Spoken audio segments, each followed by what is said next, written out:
সম্মানিত দর্শক মন্ডলী, আপনাদের কি যাই হোক, আপনারা সবাই সম্মানিত না?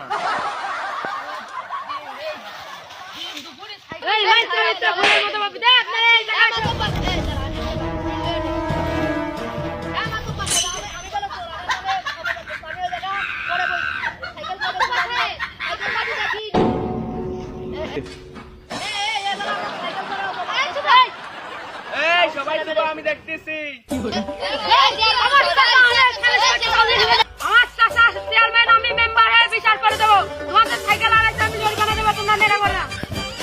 মেম্বার সাহেব যখন দায়িত্বটা নিয়েই নেছে তখন আমি চুপ মেরে বসে দেখি কি করে মেম্বার সাহেব। জানেন মেম্বার সাইকেল চুরি করেছে, আমি দেখেছি। যখন আমরা দুজন চুরি করে ফেলেছি তাহলে যেহেতু ধরা করে ফেলেছি, শুরু করো। বসে থেকে কি করো, শুরু করো। আমার ভাইস্তে তো মার খাইলো, আমি আর বসে